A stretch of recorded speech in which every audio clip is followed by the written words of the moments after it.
কার্যালয়ে স্প্রে, গলিতে মশা, সাধারণের কপালে শুধুই অবহেলা। শাসক দলের অফিসে রকেট গতি, আমজনতার বেলায় উধাও স্প্রে। বিজেপি কার্যালয়ে মশা তাড়ানোর তৎপরতা, কিন্তু মেডিকেল কলেজের গেটে কেন আবর্জনার স্তূপ? নেতাদের সভায় মশক মুক্তির ম্যাজিক, শিলচরের অলি গলিতে কবে ফিরবে স্প্রে? নমস্কার, আপনারা দেখছেন ঈশান বাংলা পয়েন্ট ব্ল্যাঙ্ক। আজকের খবরটা শোনার পর আপনাদের অনেকের মনেই হয়তো একটা প্রশ্ন আসতে পারে। আপনারা হয়তো ভাববেন, বিজেপি কার্যালয়ে মশার ওষুধ স্প্রে করা হয়েছে, এটা আবার একটা খবর হয় নাকি? একটা রাজনৈতিক দলের অফিসে মশা তাড়ানো হয়েছে, এটা নিয়ে এত বড় আলোচনার কি আছে? হ্যাঁ, আপনাদের এই ভাবনাটা কিন্তু একেবারে স্বাভাবিক, কিন্তু আমাদের আসল বক্তব্য মশা তাড়ানো নিয়ে নয়। আমাদের মূল বক্তব্য হলো প্রশাসনের কাজের গতি, অগ্রাধিকার আর সাধারণ মানুষের অধিকার নিয়ে। ঘটনাটা একটু সহজ করে খোলসা করে বলা যাক। বুধবার কাছাড় জেলা বিজেপি কার্যালয়ের ভেতরে একটা গুরুত্বপূর্ণ সভা চলছিল। নেতাবাবুরা যখন আলোচনায় ব্যস্ত, মশার উপদ্রবে নেতাদের শান্তিতে বসার বা আলোচনা করার পরিবেশ বিঘ্নিত হতে বসল। আর ঠিক তারপরই দেখা গেল এক অভূতপূর্ব দৃশ্য। কোনো পক্ষ থেকে সংশ্লিষ্ট বিভাগকে আলাদা করে জানানো হয়েছিল কিনা তা অবশ্য আমাদের কাছে স্পষ্ট নয়, সেই তথ্য আমাদের কাছেও নেই। কিন্তু ঘটনা হলো, শাসক দলের কার্যালয়ে মশার উপদ্রব হতেই প্রশাসন একেবারে রকেট গতিতে সক্রিয় হয়ে উঠল। বিন্দুমাত্র সময় নষ্ট না করে পিঠে স্প্রে মেশিন ঝুলিয়ে সেখানে ছুটে এলেন কর্মীরা। তড়িঘড়ি স্প্রে করে পুরো কার্যালয় চত্বর মশক মুক্ত করা হলো, সবাও বেঁচে গেল। আমরা সাংবাদিকতার নৈতিকতা মেনে খুব স্পষ্ট করে একটা কথা বলতে চাই।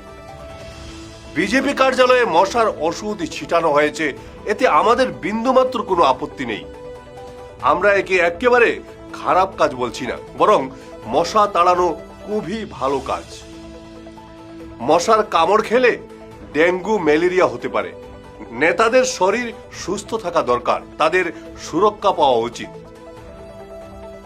কিন্তু আসল খটকা আর প্রশ্নটা জাগছে ঠিক এই জায়গাতেই। আপনাদের নিশ্চয়ই মনে আছে, আগে মাঝে মধ্যে একটা পরিচিত দৃশ্য চোখে পড়তো শিলচরে।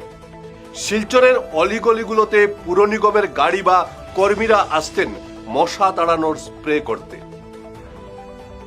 ধোঁয়ায় ধোঁয়াকার হয়ে যেত চারপাশ, আর সাধারণ মানুষ অন্তত একটু স্বস্তির নিঃশ্বাস ফেলতেন। কিন্তু আজ সেই চেনা দৃশ্যটা একেবারে উধাও হয়ে গেছে। দীর্ঘদিন ধরে শিলচরের কোনো একটি গলিতেও মশার স্প্রে করতে কাউকে দেখা যায় না। আজ শহরের সাধারণ অলি গলিগুলোর দিকে একবার তাকিয়ে দেখুন। বছরের পর বছর ধরে ড্রেনগুলো আবর্জনায় জ্যাম হয়ে পড়ে আছে, নিকাশি ব্যবস্থা স্তব্ধ। সেই জমে থাকা নোংরা জল থেকে ঝাঁকে ঝাঁকে মশা তৈরি হয়ে সাধারণ মানুষের শোয়ার ঘরে রাজত্ব করছে। শহরের সাধারণ নাগরিকরা নিয়মিত নিজেদের পকেটের কষ্টার্জিত টাকায় ট্যাক্স দিয়ে যাচ্ছেন, কিন্তু বিনিময়ে তাদের পাড়ায় নিয়মিত মশার ওষুধ ছিটানোর যে অধিকার রয়েছে তা থেকে আজ সম্পূর্ণ বঞ্চিত কেন? সাধারণ মানুষের পাড়া তো ছেড়েই দিন, যেখানে এমন যুদ্ধকালীন তৎপরতা দেখা যেতে পারে, সেই একই প্রশাসনের স্প্রে মেশিনগুলো শিলচর মেডিকেল কলেজ হাসপাতালের গেটের সামনে এসে থমকে যায় কেন? যে হাসপাতালে প্রতিদিন আমাদের বরাক উপত্যকার হাজার হাজার সাধারণ অসহায় মানুষ চিকিৎসা করাতে আসেন, সেই মেডিকেল কলেজের মেইন গেটের সামনেই দীর্ঘদিন ধরে আবর্জনার পাহাড় জমে রয়েছে। সেখানে নোংরা আবর্জনা পচে মশা আর মাছির মেলা বসছে, অথচ সেদিকে কারো বিন্দুমাত্র খেয়াল নেই। তাই আজকের পয়েন্ট ব্ল্যাঙ্ক থেকে আমাদের প্রশ্ন খুব সোজা আর সাধারণ। মশার ওষুধ ছিটানোর এই চমৎকার স্পিড কি শুধু বিশেষ বিশেষ চত্বরের জন্যই রিজার্ভ রাখা হয়েছে?